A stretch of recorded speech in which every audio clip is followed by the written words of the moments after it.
반갑습니다. 청계천 이야기를 해보려고 해요. 조선의 건국, 청계천하고 무슨 관계야? 갑오개혁, 명성황후, 시해 사건, 아관파천 이후에 을사조약을 맺어요. 점점 재미있어질 겁니다. 근데 그럼 청계천 얘기는 언제 하는 거야 이거? 경우 얘기를 조금 이따 하자고요. 반갑습니다. 반갑습니다. 두 분은 어디서 근무하시죠? 저는 홍보실에서 근무하고 있는 권하연 선임조사이라고 합니다. 저도 홍보실에서 근무하고 있는 조은아 선임조사역입니다. 제가 누군지는 다 알 것 같고 그래도 제 소개를 드리자면 차현진 이사입니다. 우리가 오늘 만나서 처음 이야기를 나누는데 우리 예금보험공사가 있는 곳 청계천 이야기를 해보려고 해요. 청계천 이야기를 어디부터 시작할 거냐 하면 1392년 옛날 서울은 사대문과 성곽으로 둘러진 동그란 도시잖아요. 그 도시의 정 가운데 거기가 어딜까요? 경복궁? 경복궁은 아니고 정확한 위치는 탑골공원, 파고다 공원이라는 곳입니다. 그 밑에 흐르고 있는 천이 청계천이잖아요. 사방 700m, 700m 되는 곳. 남대문부터 시작해가지고 북쪽으로는 예금보험공사에 이르는 요 지역의 일제강점기가 시작된 이후에는 소위 말해서 경성의 월스트리트다 해서 한반도에서 영업을 하는 모든 금융기관들이 다 여기 몰려 있었거든요. 우리나라뿐만 아니고 중국도 그렇고 일본도 그렇고 금융협이 없었을까? 당연히 있었죠, 그렇지? 고려 때 환곡이라든지 조선시대 때의 상평창, 가난한 서민들한테 봄에 쌀을 빌려주고 가을에 이자를 쳐서 받고 하는 금융업은 다 있었지. 그렇죠? 근데 왜 금융업은 서양에 뒤졌을까? 오히려 서양은 기독교 영향이 있었기 때문에 대부업을 금지한다. 성경책에도 있잖아요. 내 가난한 이웃을 도우려면 그냥 도와줘야지 이자를 받으면 그건 탐욕스러운 것이라서 7대 죄악에 들어간다. 서양이야말로 사실은 금융업이 발달할 수가 없었고 동양은 발달할 수 있었는데 이게 어느 순간 역전이 되잖아요. 일본의 제1은행이 한국에 와서 장사를 하는 거 보고 눈만큼 뻑뻑 뜨고 있다가 야 우리 저런 거를 해야지 선진국이 되나 보다. 그래서 이제 80년에는 원산, 82년에는 인천, 88년에는 서울 지점이 생겨요. 이게 합법기관이었을까? 불법기관이었을까? 합법 아닐까요? 애매해요. 우리나라에는 이때 은행법이 없었어요. 근데 장사를 하니 저걸 단속할 수도 없고 안 할 수도 없고 그런 애매한 상태가 되다가 1882년에 고영문이라는 사람이 우리도 일본처럼 은행을 만듭시다.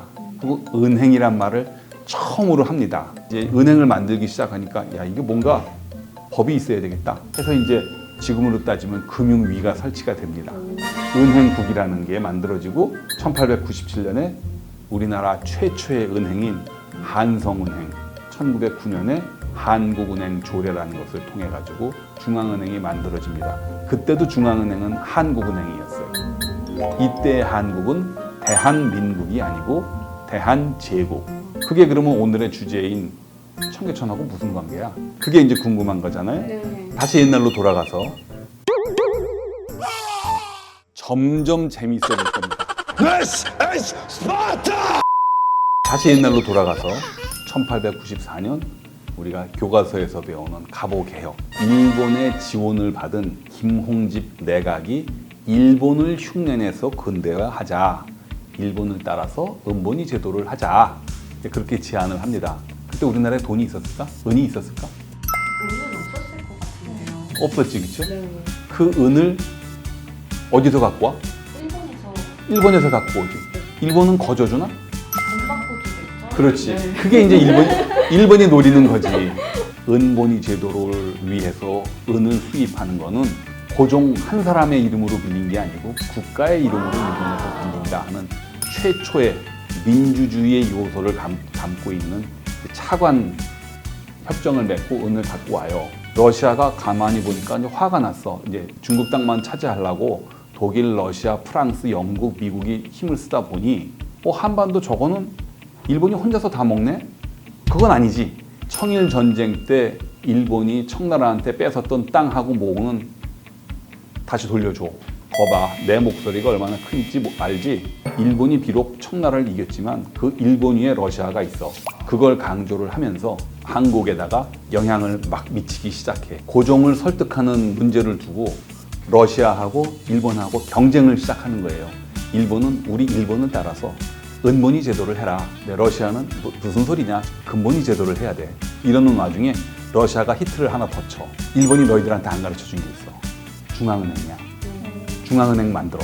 중앙은행을 만들면 세금 걷기도 쉽고 중앙은행이 왕실에 돈도 빌려주고 고종의 귀가 쏠깃해서 중앙은행을 만들려고 그랬어요. 하필이면 러일 전쟁이 일어나서 누가 이겼지? 일본이 이겼지, 그치? 네. 일본이 이기고 난 다음에 지금까지 러시아하고 진행해왔던 모든 경제협력이니 아이디어는 all stop. 그래서 조금 아쉬운 게 러시아가 최초로 제안했던 대로 그 한국은행이라는 이름으로 중앙은행을 만들었다면 그게 어디 세워졌었을까? 빙고! 그 자리가 바로 우리 예금보험공사 자리다 하는 게 이제 오늘 얘기할 거거든요. 그래서 여기까지 지금 끌고 온 거예요. 점점 재밌어질 겁니다. 러일 전쟁에서 일본이 이기고 난 다음에 러시아하고 해왔던 일들은 다 무시하고 없던 일을 하는데 이토 히로부미 주도로 중앙은행을 다시 만들기를 시작합니다. 어디다 만들지? 조선 사람들이 많이 모여 있는데 만들면 조선인들을 너무 자극할 것 같아. 사람 안 보이는 데다 만들자. 그래서 차지한 것이 지금의 한국은행. 옛날엔 서울이 작았으니까 지금의 투영을 해보면 저 서울 가장 남쪽 끝에 있는 양재동쯤 될 거예요. 양재동에다가 만든 거야. 그래야지 조선 사람들한테 반일 감정이 생기지 않는다. 이토 히로부미가 굉장히 노회한 생각을 한 거죠. 아까 일본 사람들이 한국에 와서 은행업을 자기 마음대로 벌렸다고 그랬잖아. 한반도의 유일한 은행업을 하겠다 하고 일본 제1은행을 만들었던 시부사와 에이이치라는 은행장. 이 사람이 자기가 만들어서 한국에 뿌렸던 일본 제1은행권에 여기 얼굴이 들어가 있는 사람인데 이 사람이 야, 너 빨리 한국에 가가지고 다 길을 닦아놔 하고 부하한테 시켜요. 그 부하의 이름이 이치하라 모리히로라는 사람인데 이 사람이 크리스찬이에요. 크리스찬이라서 여기에서 걸어서 한 15분 거리에 있는 달성교회, 다른 말로는 상동교회를 다니기 시작했어요. 근데 그 교회가 근대사 그리고 기독교 선교사에 굉장히 중요한 곳입니다. 남대문에 있었던 상동교회라는 것은 아펜젤러하고 스크랜턴이라는 사람이 세운 학교였는데 한 사람은 배제학당을 만들고 정동교회를 만들고 한 사람은 이화학당을 만들고 달성교회를 만들어요. 그 아들인 윌리엄 스크랜턴은 치과 의사였어요. 그래서 의료봉사를 하려고 한국에 왔었는데 우리나라의 최초의 치과병원을 만들었거든. 그러니까 뭐 인기가 있었겠어 없었겠어. 치워놨을까요? 그치? 치과 치료라는 걸 받아본 적이 없는데 갔더니 충치도 없어지고 이도 뽑아주고 뭐 하니까 어마무지하게 사람이 몰려드니까 선교는 어디 가고 의료만 남았네. 치료만 하고 있네요. 이게 막 견딜 수가 없어서 안 되겠다.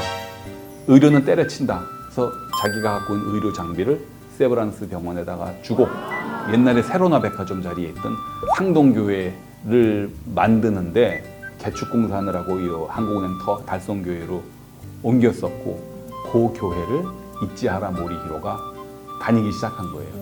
근데 목사님하고 신도가 만나가지고 고민을 해. 우리 어머니가 그러는데 의료 활동은 집어치우고 교회 일을 열심히 하라고 그래서 이 땅을 좀 팔아야 되겠어. 저는 지금 본부에서 그 사람들 눈에 띄지 않게 그 일본 제1은행 땅을 사라고 했는데 제가 이 건물을 사지요. 해가지고 지금 한국은행 터에다가 일본 제1은행 한국 총본부 건물을 짓기 시작을 해요. 그래서 달성이 궁이라는 장소가 마침내 은행하고 뭔가 이제 짝짝꿍이 되는 거지. 근데 그럼 청계천 얘기는 언제 하는 거야? 이거 왜 하는 거야? 그 얘기를 조금 이따 하자고요. 정말 계속 이사님 이제 청계천 얘기 빨리 해주시죠. 못한 얘기가 있어. 1분만. 아 근데 1분은 더 걸리겠다. 아직도 이토 히로부미 얘기를 해야 돼. 새해 인사를 하는 날 찍은 사진인데 이 사람 이름이 뭐였더라?